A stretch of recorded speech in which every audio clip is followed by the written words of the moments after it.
Hello and welcome to a 1v1 game between Wam and the Beastie. Spawning in on the southern side of the map here on Rocky River, it's going to be Beastie, playing as the Byzantines in red, and to the north, it is Wam playing with the Order of the Dragon in yellow.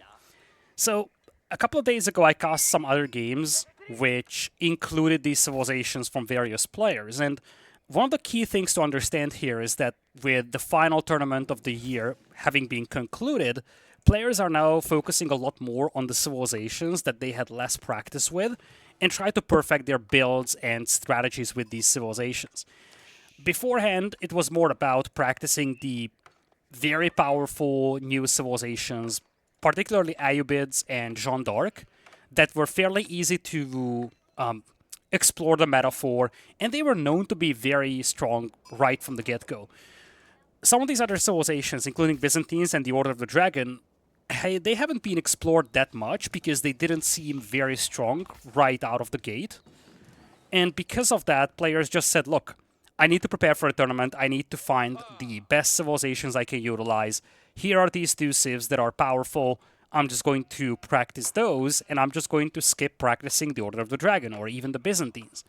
But now with the tournaments gone, they can actually start focusing on perfecting their gameplay as well on these new civilizations as well. Of course, to some extent, the meta has already been established with these new civilizations, but especially in terms of the Byzantines, a civilization that has so much versatility, I think a lot of the things are still very much unexplored. Now, Beast is going to open with a fishing operation over here. Fun fact, fishing boats actually give you olive oil.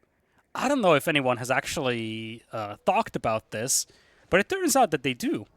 It's really a negligible amount, to be honest, but it's a fun little detail, or at least the UI says so.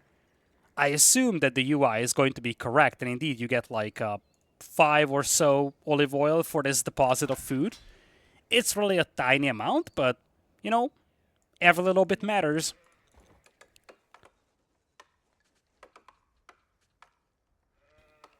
So, Wam he's going to be playing with the Order. Oh, my lord! Villagers idled for a second. So, here's the thing with the Order. This is essentially an HRE variant, as you probably know this, but a lot of things that you can do with the Order are actually Order-specific, and you can't really replicate that with the HRE. One of these things is actually this Gilded Spearman opening that we are seeing over here. If you try doing the same thing with the HRE and Spearman, it wouldn't be spectacular. It might work, but it wouldn't be as good as it is with the Order Spearman. And specifically these troops, because they're very tanky and they do have a decent damage output, they're actually fairly threatening even to gold miners in Dark Age. Now it looks like Beastie is just going, beg your pardon, Wam is just going to use these to torch down the docks, forcing away the villager here from Beastie. Key thing is that these spearmen don't have a terrific damage output in Dark Age, so it's a matter of, having a high HP that actually makes them remarkable. That high HP means that villagers don't really want to just group up and fight against them. Maybe you can use 6 or 7 villagers to take out one of these, but as you will see, this is not a fight that you want to take with the villagers. So it's a matter of, the ability to survive for the spearmen rather than the actual damage output that makes them scary in Dark Age.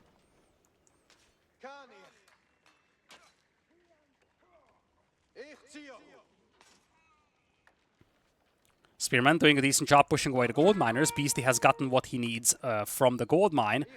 So he's going to be alright abandoning this position. He does have a couple of fishing boats working as well. And indeed you do get a tiny amount of olive oil for gathering with the fishing boats, but it's really just a negligible amount. On the other side, so far so good. Standard Dark Age over here for Wam. He's a little low on gold, but he's got to be on the way to the Feudal Age very soon. Love the touch on here. He actually is taking out some villagers on the shorefish, and this is a crazy amount of food income. The dragon villagers, they already gather a lot quicker than normal villagers do, and shorefish is also a great source of food for any villager. So combine the two, and you get a crazy amount of food income from these shorefish deposits. Plus, of course, Wam is also able to deplete these deposits, so even if Beast has map control here, he isn't going to use this pond and fish on it. Grand Vinery is the landmark of choice for Beastie. He hasn't touched the berries just yet. We're gonna have to see what he exactly is up to with the olive oil that he's getting from this. Could be a mercenary build, and I wouldn't be against it given that you're facing some Gilded Spearmen, so some longbows would be neat. But you have to assume that Wam is going to play into the Gilded Horsemen, so longbows alone will be very much exposed to those guys. Love the walls. This is actually a nice little touch here from Beastie. He's actually missed out on 2 sheep here, something that he should definitely collect eventually. But yeah, he's likely going to face Gilded Horsemen here, so the walls are nice. He's kind of giving up on these spawns. Already lost one of the dogs. The second one is going to go down as well. And I think the concern for Beastie is that he doesn't have safe access to gold. So right now, he's a little stuck in Feudal Age, I feel. He's going to have to make something against the Gilded Spearman and the Horseman. And I feel like Longbow and Limitani is actually a very nice combination. It's not like the Order of the Dragon have much that can deal with that combo. They could technically go Men-at-Arms in Feudal. When you get to Castle Age, it's definitely something that favors the Order of the Dragon, that matchup does. But in Feudal Age, I'm not really sold on a massive investment into Gilded Men-at-Arms to deal with Limitani and Longbows. So it's just going to be standard archers for the time being for Beastie. He's going to have a second cistern set up as well. He actually didn't collect the sheep here, so Wam is going to yoink 1 out of the 2. Fishing boats going down means that the eco numbers will be essentially neck and neck very soon. Beastie needs to be cautious with the scout here. The Dragon Spearman hits very hard. Plus 34 bonus damage is absolutely monstrous. These guys absolutely annihilate cavalry. I feel like because of them, you quite literally cannot play cavalry against the Order. Speaking of the Order, looks like Wam has no desire to make a single Gilded Horseman. He just wants to go straight Castle Age here. Beast actually managed to sneak a dock out on this right-hand side pond. And it looks like we'll have some archers here. Beast is looking to just pick off these spearmen and then rebuild this dock. Keep that fishing eco alive. He's yet to start collecting any olive oil though, so not much of a use so far for the winery. Beast is definitely playing for a longer game here, you see. No immediate commitment towards massive military production. He's not really leveraging this landmark right now. It's not really a problem, but the fact that he's not really using up the immediate benefits that he's getting from the landmark is just a sign that he isn't really rushing anything here, to be honest.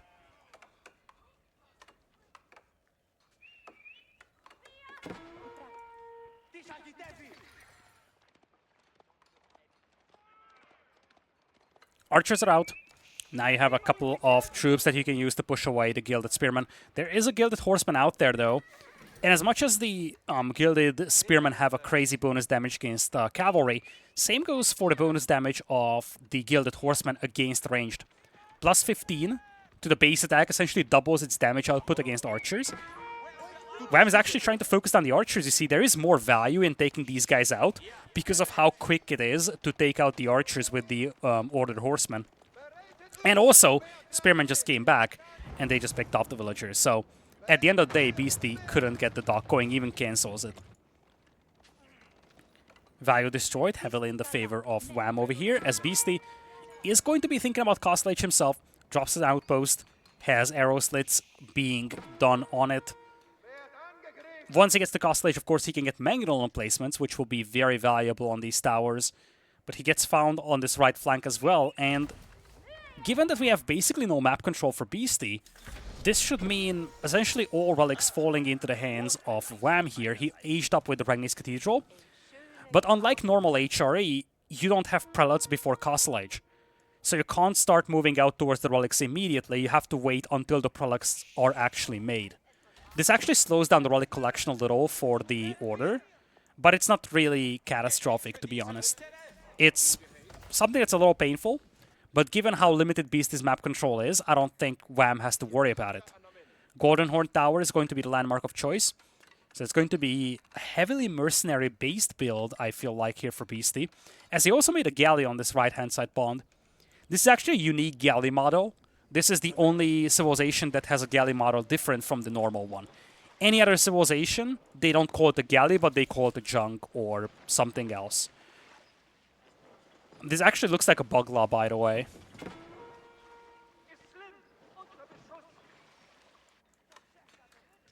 One archer from Beasty, just, you know, being annoying over here. Horseman should clean this up, no problem. Wham actually stepped on the sacred side. That's not great. The thing is that Beasty expects you to collect relics here, as you should. That's the natural way of playing HRE, or the Order as well. But the fact that you step on the sacred side kind of reveals to Beasty where exactly you're at. It's not like Beasty is anything that can stop this prelate, but it's not ideal that you reveal the exact position of your prelate this way. Now, there is a Gilded Knight roaming the map, and this boy is terrifying, man.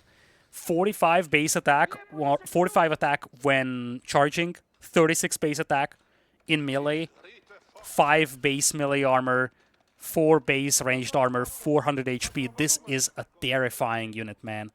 Now, Limitani can deal with this nice and effective, so it's not like this guy is just going to wreck the entire eco of Beasty.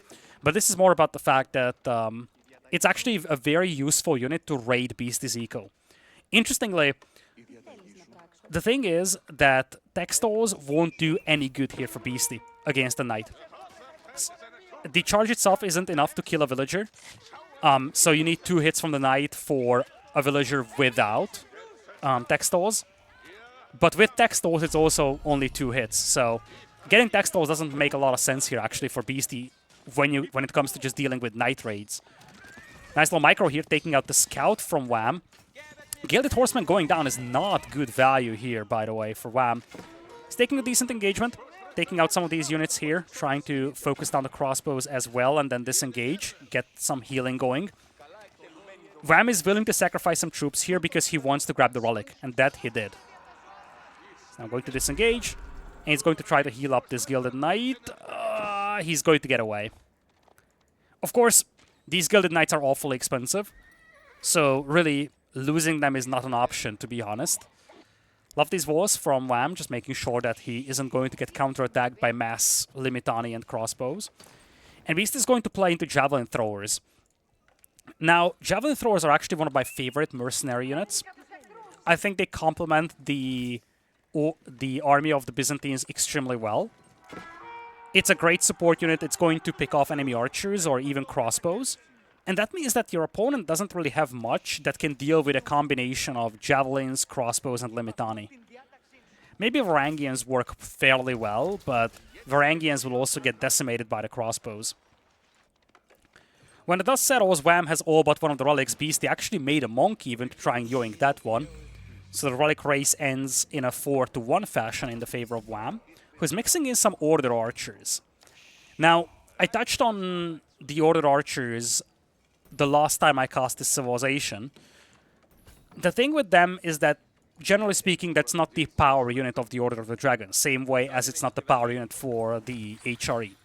But because of the Dragon Scale ladder, which gives you a lot of ranged armor, and because of the fact that these units by default have a higher base damage output, they're not as bad as the HRE Archer builds are.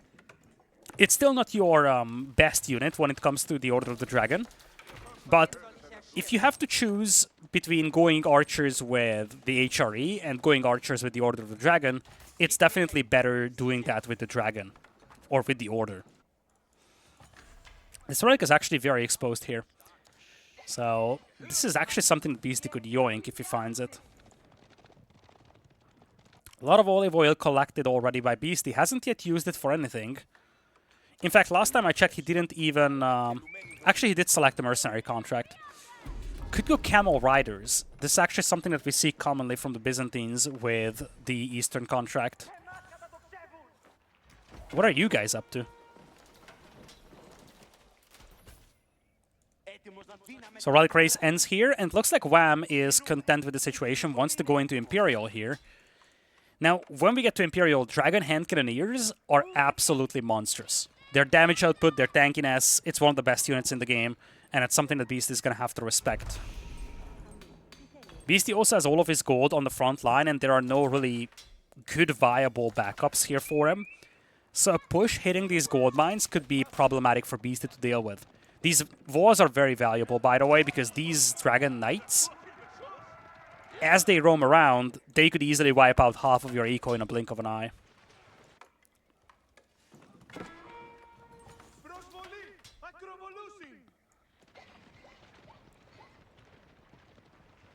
Inspired Warriors coming in as well. Not something that you see that commonly from the Order, but I actually like it a lot. Because here's the thing with the Order.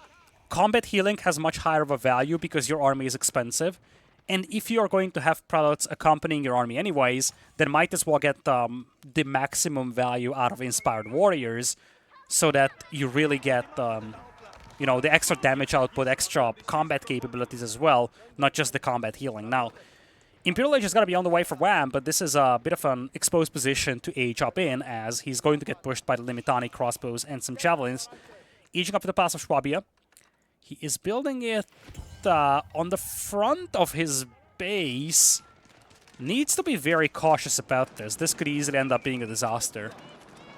Beastie's nowhere close to Imperial, so Wam would have a massive tech advantage if he gets to Imp.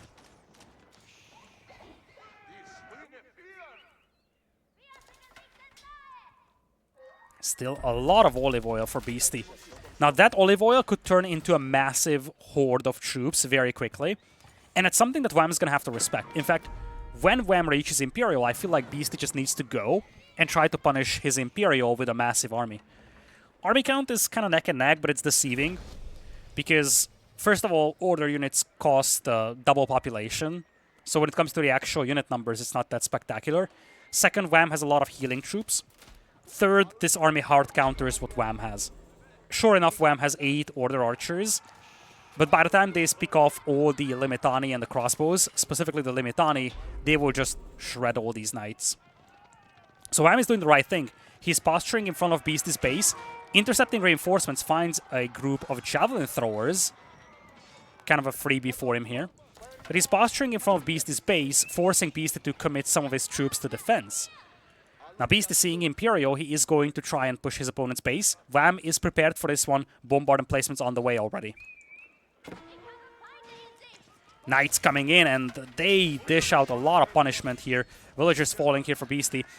Not necessarily the best fight ever for Wham, though. He is fighting against Limitani and crossbows with all these knights, and I'm not a big fan of throwing these troops away. I guess he wanted to punish his opponent pushing his base. And he did get a couple of villager kills, but I'm not sure if that was enough to justify losing some of these Gilded Knights. Destroyed value is still neck and neck between the two. He's going for a lot of fortifications here. Both towers being fortified. He has cannon emplacements on all of these. Not this one. This one is completely unupgraded. Now, Gilded Archers, they have 5.5 tiles range, so they outrange these crossbows a little. More importantly, they do have a decent buff against light melee infantry. Highlight is light melee. So against the crossbows, they just do their base damage of 13, which is not great, not terrible. It's not like they will decimate those crossbows in an instant.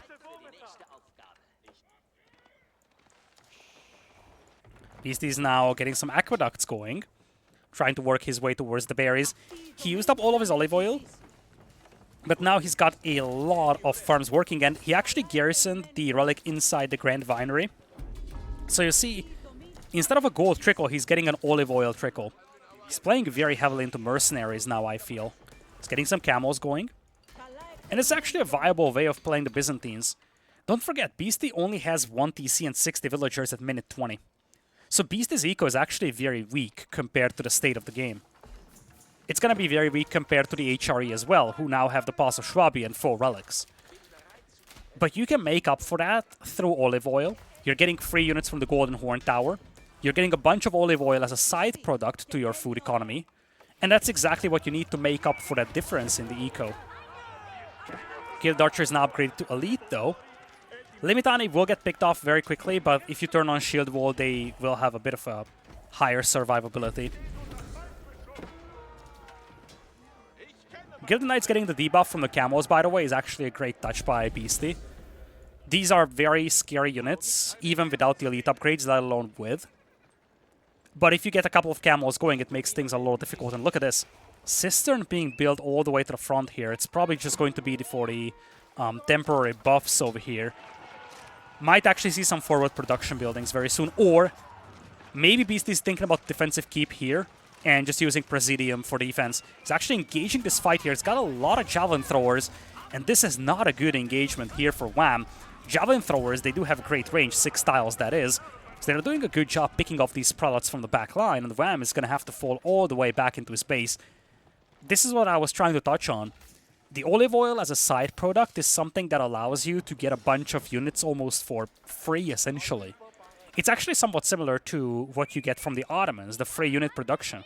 Here you have a standard economy, but the resource that you get as a side product is something that can be turned into more troops, not something that other civilizations are capable of doing. Nice move using the Knights, intercepting the reinforcements, but Wam is going to have to deal with this. Yeah, the Knights are still lacking elite, and it looks like we're going to have Horsemen upgraded here to just Veteran for the time being. You might see some elites as well. Quovering's on the way. Some anti-siege. It's not like Beast is any siege here. But the Quovering is going to be perfect to protect the Mangonel. So Beastie shouldn't be able to engage this with essentially all light infantry, crossbows, and javelins against Mangonels here. Now, Beastie himself, I think he's okay with this situation. He might want the second TC eventually, but he's slowly building up his eco. He has a respectable army, and he's piling up resources for what could be Imperial. And again, if he makes a keep here and uses Presidium, it's going to be very difficult for the opponent to push through this choke point. For now, Beast is just expanding the network of aqueducts all around. This one, by the way, it wasn't connected for some time. It was level 1. Now it's up to level 5. Again, this relic is very much exposed here. I feel like at some point, Wam should just take this and go home with it. Wam playing very defensive. We have Teardrop Shields coming in, and this is a big one. So it's actually an upgrade that benefits a lot of troops. It is great for Catapracts, but I feel like the bigger value in here is actually the movement speed for Limitani. Also, it gives you attack speed for the Varangians, but movement speed for Limitani is actually a scary thing. You see, right now they move at 1.25 tiles per sec. And once this upgrade finishes, that's going to be a little quicker. For comparison, Gilded Knights are roaming at like 1.62. So they won't be as quick as Cavalry, thankfully. But they will definitely be among the quicker infantry troops available in this game. Where are they? 1.25? Goes all the way up to 1.44. That's a pretty decent movement speed. For comparison, by the way, these archers, they are moving at 1.25 as well. This allows the Limitani to close distance to archers, which is actually pretty neat with the shield wall, although you do have a movement speed reduction when you use shield wall. Foreign engineering company on the way for Beastie. Wasn't scouted by Wam, so he should be able to make it up to Imperial here, as Beastie's looking to stonewall off the flanks now. A lot of berries spawning in on this side. This would be lovely for Beastie. He even had a mill. Actually, that's the mill for Wam. But if Beastie could secure this, this would be a lot of olive oil for him.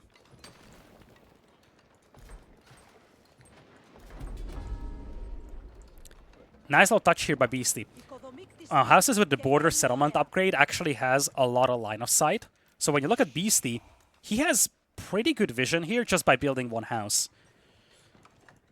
Wam also has some walls, but these are only palisades, and they're also having some big holes in the middle. So in the long run, when you have a lot of cavalry engagements and raids going on, I feel like that's definitely a position of vulnerability. I like Beastie's approach a lot more, walling off the central parts of the map. Demo on the way for Beastie should not finish in time. Oh, this actually got a lot closer than it should have been. And now Beastie's committing. Demo could be big. Demo could be big. Beastie's looking for this. Demo moving in. Beautiful hit. But of course, Tanky Knights will still survive. As good as it gets for Beastie, though. This is exactly what he wanted. It looked like that dock is going to get torched down before the ship finishes. But it looks like Beastie was able to get it out. That's why he committed his army. He wanted to keep this dock alive to get a demo out. By the way, if he had liquid explosives, which is not even a super expensive technology, or maybe even explosives, liquid explosives and explosives, those two combined, it would have made demos a lot more terrifying. Anyway, for an engineering company on the way, Royal Cannon is going to be coming out here. No Huiwei Pao, no Nest of Bees so far for Beasty. He's gonna get pop-capped. His gold income is still kind of underwhelming, to be honest. But with both players pop-capped, we have essentially dead-even army value. Eco looking a little stronger for Wam, but you do have to, I guess, count in for Beasty that he has the Golden Horn Tower and the Foreign Engineering Company. Plus, of course, a bunch of olive groves, allowing him to continue getting some mercenaries out, and we could see some grenadiers. Poor Galley. We haven't really looked at Wam's base for quite some time. He actually brought the Relic in from the left side. Tower got torched down. So now he's safe with 4 Relics back at home. Has a pretty substantial farming eco buffed by the Aachen Chapel. Has a decent amount of Knights as well. They are still lacking the Elite upgrade, by the way. Biology is on the way, though. When they get Elite and Biology, they become absolutely unreal. Also, War Horses is a great tech for them as well. It's on the more expensive side of things, but when charging, taking less damage is actually very valuable, especially with all these crossbows around. Still, the composition that Beasty has right now is something I like a lot more than Wam's. Right now, these Knights are completely useless against that many Camels, and these are not elite Camel riders. They are also very tanky themselves. What Wam is now adding, Order Hand Cannoneer, that can turn the tide of the battle, though. As long as you have a front line in front of them, like let's say Gilded Men-at-Arms, for instance, support them with Dragon Hand Cannoneers, they are terrifying.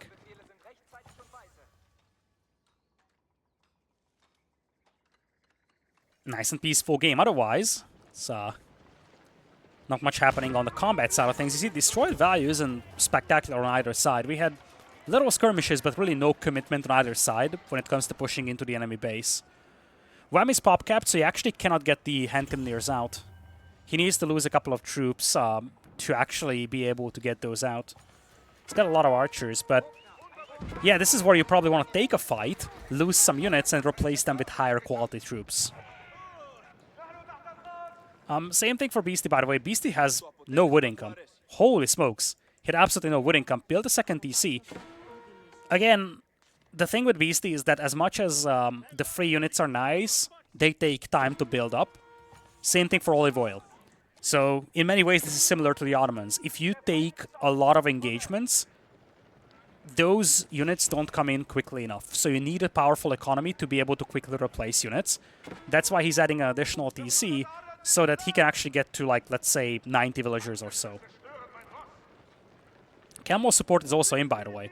So, these javelin throwers, they do have 10 ranged armor. Limitani with 5 ranged armor as well. Crossbow sitting at 5 as well. Gilded Archers coming in from the flank, though. Beasty needs to be cautious with this. He's got no response to those Mangonels, and Mangonels can be terrifying. Covering fire from the backline as well. No front line here for Wam's army, so Limitani can just charge in, dive on the siege weapons, and Wam is going to have to fall back once again. Castle Fire helping a little on the flanks, but yeah, with no front line here, Wam is going to lose all the siege. Still, Gilded Archers now with flaming arrows as well, and I hear some hand cannoneers. Where are they? Some Grenadiers are also being mixed in by Beasty. You can actually see that in the queue. Once again, Limitani charging in. Even with Shield Wall, they do get picked off fairly quickly by the Gilded Archers. But more importantly, the Dragon Hand Cannoneers, 46 base damage. They shred infantry way too quickly. Javelin Throwers can deal with them, but with the Limitani gone, Horsemen can actually jump on this army, and Beasty, he may have overstayed his welcome. Destroyed value heavily in his favor, by the way, 13,000 as opposed to 9,000. So the cost effectiveness for that one engagement was there. Concern is that his population isn't looking great right now. He doesn't have a lot of units in queue, and he's now getting pushed all the way back. He has a defensive castle here. No Mangonel or cannon emplacements on this, but he's got Presidium, which allows him to fortify this keep very heavily. And it looks like he's going to have enough to just hold off this army. Now he's going to face premium troops, though. And with the army value was 5 minutes ago, the army value was neck and neck. Now it's quadruple for Wam. Part of this is Beasty not having numbers, but also this is where the Gilded Archers got replaced by Order Hand Cannoneer, and also some Men-at-Arms, and this is where this army gets very scary. Granted, Beasty does have a lot of food to work with, so I'm actually somewhat puzzled as to why it takes so much time to build up these troops. He actually has Conscriptio turned in here. He's grabbing some upgrades right now. It looks like part of the reason why Beasty is slow with the build-up is because he wants mercenaries. You see, he actually had mercenary javelin throwers queued up. He's waiting for the Golden Horn Tower. Siege coming in from the Foreign Engineering Company as well. But he's a little bottlenecked by olive oil as well, so he's going to need some ordinary production here as well. Mangonel now helping out for Beast. Actually, that's a Royal Cannon firing from the back line. Dragon Hand Cannoneers are great, but Javelin Throwers are extremely cost-effective against them. These guys are extremely expensive, and Javelin Throwers can pick them off easily. 240, 240 is not something that you can afford to lose against Javelin Throwers. Beast is also looking for opportunities to raid with some camels. One difference between the two players is that Beasty stonewalled the middle, and that's not the case for Wam. So right now, Wam cannot get any troops on the other side. It's not like he has a lot of cavalry, but even if he did, he couldn't really get any of those out there. Whereas for Beasty, he technically can find openings here. There's an opening here.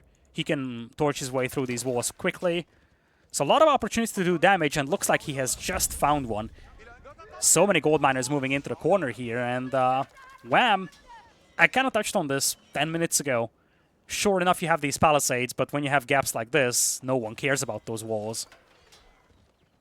Luckily for him, camels aren't really good when it comes to quickly butchering villagers, so Wham's going to be able to pull back here. Horseman not going to be cost-effective cleaning this up, though. Villager, this hero is going to join. 98 HP on this, by the way. Rams knocking on the walls over here. Mangonel on placement trying to help out. Gate is going to go down here, but Beasty should be able to clean up the Rams. Now, one thing you have to be cautious about if you're Beasty is if you have partially destroyed walls and the Dragon Hand Cannoneers take position on the top of those, good luck cleaning them up. I don't even know how you would start doing that. These camels are still oppressive, though. You see Horsemen getting cleaned up, and this is why camels are decent raiding units. They deal well with cavalry, so you have mobility, but you also have something that deals with the highly mobile units of the enemy.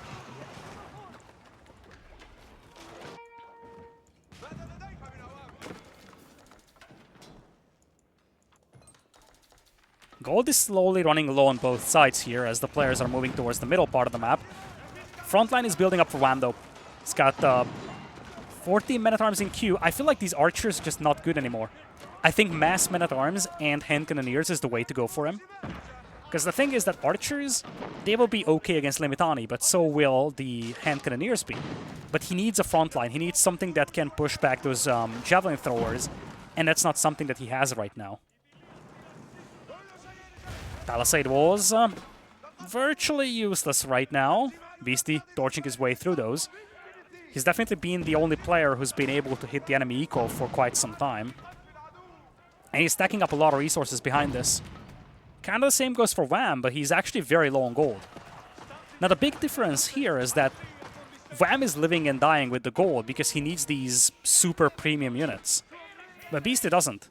Beasty, he actually gets a lot of power late game from the fact that he's got infinite resources of olive oil that he can turn into Nest of Bees, Bombards, some of the premium mercenary troops as well, like Grenadiers, Camel Riders, Javelin Throwers. All of these units cost gold. So the fact that you can get a lot of these gold-heavy troops out, despite the fact that you will be low on gold, is actually very valuable. It's very similar to the Ottomans late game. Most civilizations, when they run out of gold, even if they have a couple of relics, they cannot sustain the mass production of premium troops. Ottomans, Byzantines to a certain extent, they definitely can. They have either free troops for the Ottomans, or they have these mercenaries that they just don't have to invest gold into.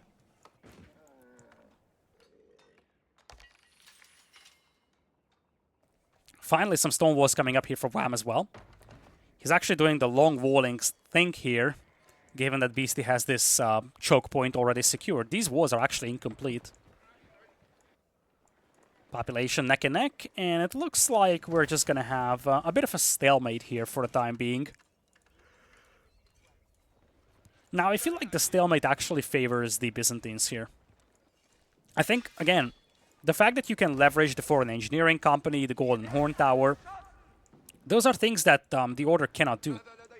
And Beasty has already destroyed a lot more value than what he lost, 21,000 against 12,000. Even if this wasn't as efficient for Beasty as it is right now, the long-term cost efficiency is heavily on his side. So Wam needs to find a way to somehow break Beasty's economy here, which I just don't see him being capable of doing so. Hand cannoneers and archers, they are not tanky units, and the javelins will be more than happy trading with this. If Beasty sees this army, he's going to be more than happy losing his javelins to pick off gilded archers and, more importantly, dragon hand cannoneers. This army is getting a little trapped over here, but Beasty has a lot of resources. He's actually willing to throw away this army to hit the eco, or to trade it off against the defending force. In fact, this might be a diversion, allowing him to push the north. Army a little cornered over here, but again, some hand cannoneers, some javelin throwers as well. They should have a reasonable trade here, but Wam, with all this firepower, he should have no trouble cleaning this up. This is the big show, though, for Beasty. This was just a diversion, and Wam, he has done a good job cleaning this up, but now his army is on the far west. So Beasty, he's going to just waltz into the enemy base on the far east. Remember, trading is a thing that you can do here, but the neutral markets are somewhat exposed. And I think this was the plan for Beasty. He might not be certain how much trade his opponent has, especially with these stone walls near completion. So he might be saying, look, if I need to shut down any potential trade from the opponent, I need to hit this corner. And that's exactly why he diverts the attention to the west and then marches in to the east. Some Varangians also making it onto the field. By the way, there's an E missing from Axe. I'm just not noticing this. Devs, if you're watching, there's a typo in the weapon name for Varangians. They look scary, by the way. They're also pretty tanky for infantry troops. And don't forget, with Frenzy, their damage output is also pretty scary. Beasty now breaking into the north. Emergency repairs coming in here to try and save the tower for the time being. Fortification with cannon emplacements in there for Wam means that Beasty cannot take this tower out, and looks like Wam's forces are quickly approaching here, should be able to clean this up, but Beasty's making a tech switch into cavalry now. He's also made 30 Varangians, and this is the difference I see between the two players. I just don't see Wam really moving to actually damage Beasty. He's fine in this game for the time being, but it's not like I'm seeing how he's going to win this game. Whereas from Beasty, I'm seeing, first of all, trades being set up, which is great, but more importantly, I'm seeing efforts from Beasty to actually end this game soon, like hitting the trade, teching into biology. He actually did that, probably for camels, but we could see some horsemen as well.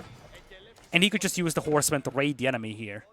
Now this map doesn't have a lot of wood, so you have to be cautious with horsemen, but late games are often decided by players being able to raid each other and just cripple the opponent's economy. And look at this, again. Javelins traded to Dragon Hand Cannoneers is immensely cost-effective for Beasty. When you look at the destroyed value, Beasty has a 50% advantage over his opponent. And sure, he gets cleaned up, but at the end of the day, this is extremely cost-effective for him. Now, Wam has banked up a lot of resources. And there is a world. There is a world in which Wam says, look, I just delete my walls so the Varangians can march in. What did I just witness? I think he wanted to... No, there's no way. Wam just deleted his own walls. What for? I don't get this, folks. Maybe I missed something here, but holy smokes. He just deleted his own stone walls, allowing all the Varangians to march in.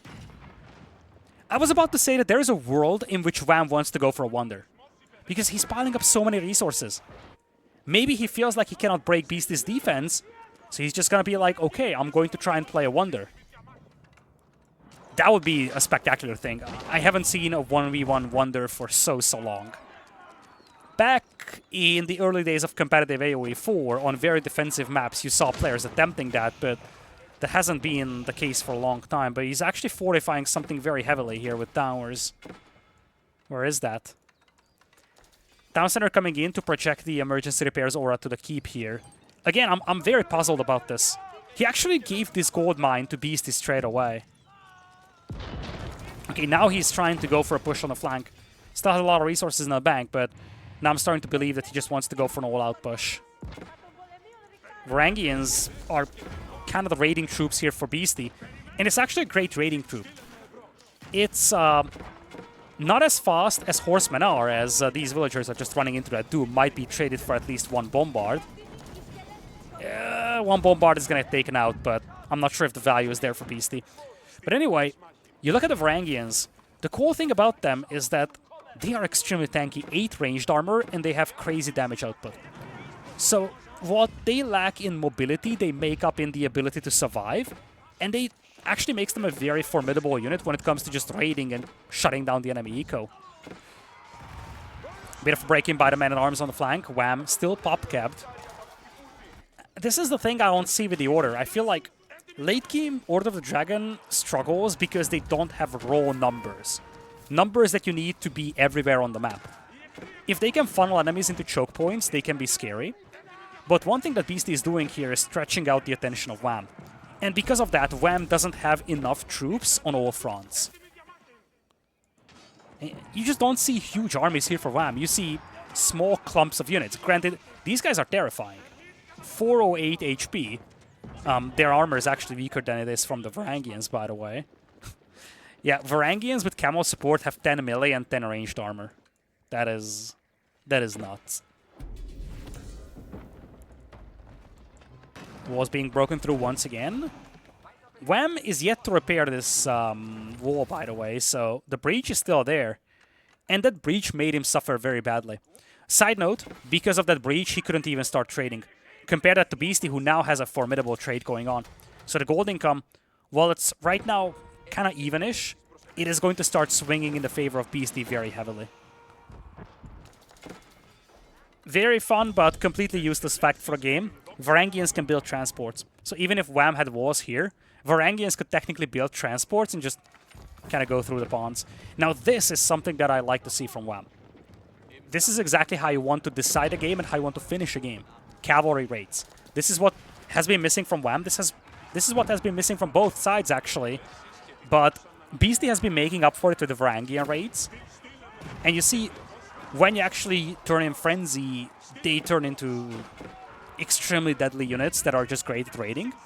But if you are Wam, this is what you need to do. Same thing with Beasty. Late game is decided by your ability or inability to shut down the enemy economy. And oh, this is a great find here. Wam jumping on the vills as the castle is being built. And a lot of traders have been taken out. Camel out here helping a lot, by the way, debuffing these enemy cavalry troops. At the same time, Varangians once again make it to the enemy eco.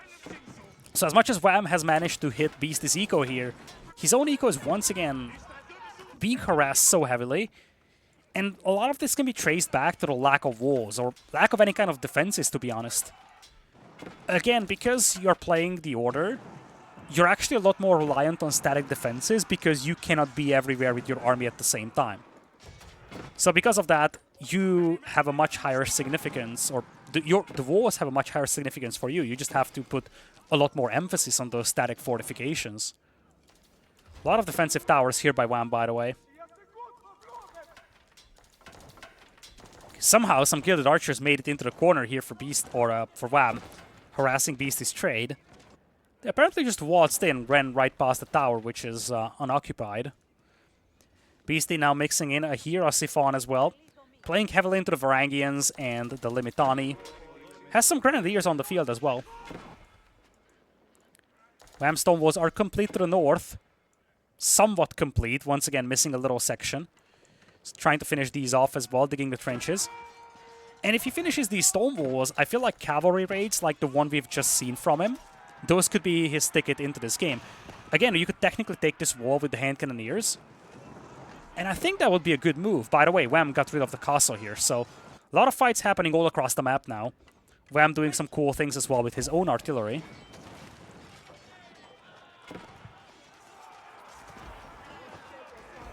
Take the wall. I think taking the wall would be such a cool move here with all these hand cannoneers. Now, Beast is starting to be in a bit of a precarious position. He kind of lost his mobility, but more importantly, he lost his initiative. And now the Varangians will struggle very badly against this. They won't be cost-effective against mass archers and hand cannoneers, and they also will struggle chasing down these horsemen. For now, they can repel this, but they cannot go beyond this wall right now. So for Wam, keeping up with these raids while also maintaining a strong force of hand cannoneers could be his ticket to winning this game. Hand cannoneers exposed a little. I don't like this. I think you just want to run for the walls. Horseman making it into the eco, unable to get many villager kills. In general, we had a lot of villager kills throughout this game, by the way. 116 eco kills for Wam, 86 for Beasty. Yet both of the players are still 100 vills. So the moment they lose one, they queue up some more. In fact, look at this. Look at Wam's eco. This actually is a great way to get to overboom, by the way. Also, you're paying full price for these villagers here on the TC. But basically the mindset for Wam is that I know I'm going to get raided. So I just have a bunch of villagers queued up to replace lost villagers immediately. Beast actually has something very similar, by the way.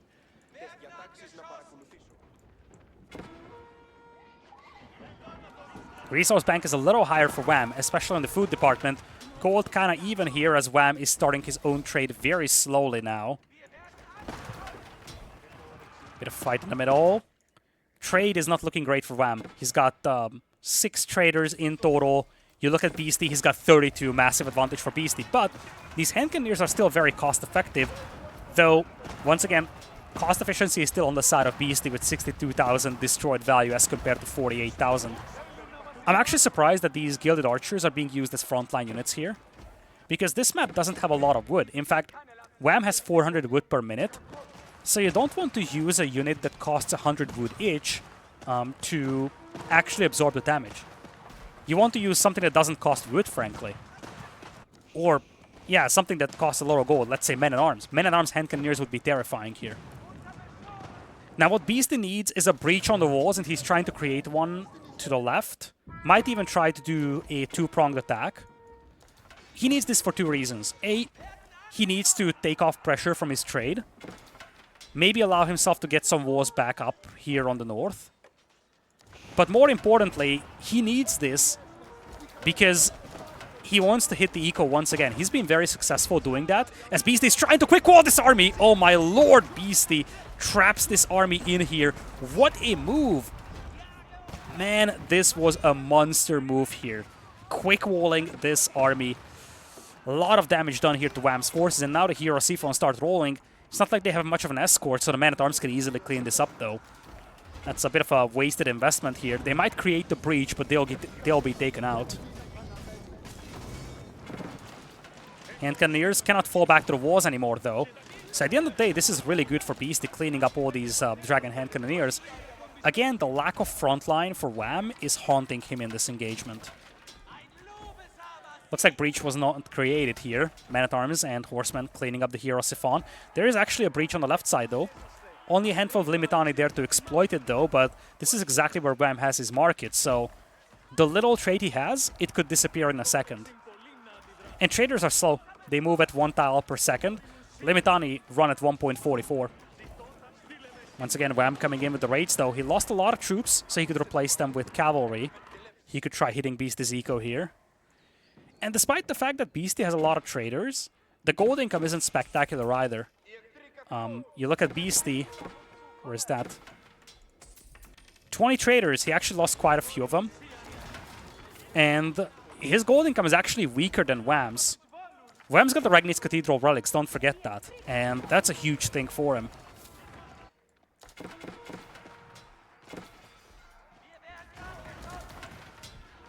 Army numbers slightly in the favor of Wam over here. There is a second wave of horsemen moving in. Wam definitely has the initiative when it comes to raiding ability. So what Beasty needs is, again, some sort of an ability to break into the enemy eco. He's got a lot of Limitani, but that's essentially the go-to unit right now for him. He's got some javelins, but no cavalry. Not a lot of premium units, so to say, but now he's stacking into elite Cataphracts, actually, not even Horsemen. Remember, wood is a premium resource on this map now. So Horseman actually is an expensive thing to go for. If you have a lot of gold to work with, Cataphract is actually a lot more cost-effective.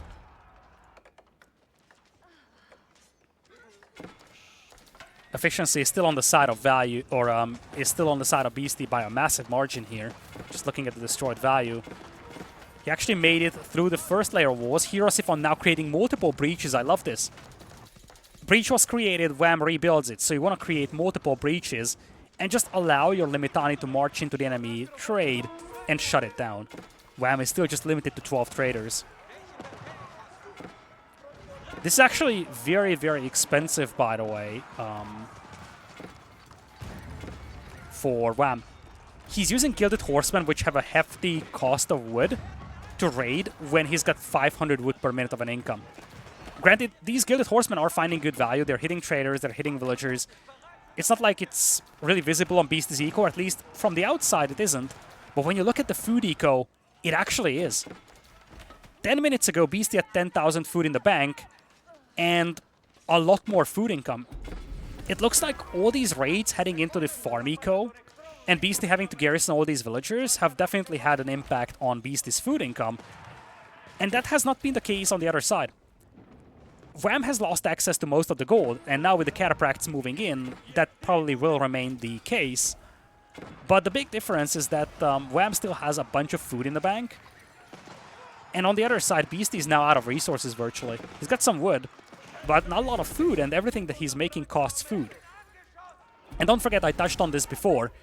The Golden Horn Tower and the Foreign Mercenary Company or Foreign Engineering Company, these buildings take time to build up forces. When you keep losing army, you cannot replenish them quickly enough with these buildings exclusively. So if Beast doesn't have the resources, he's going to start struggling with army numbers. Nest of Beast gets sniped down immediately here by Wam. Beastie getting pushed back.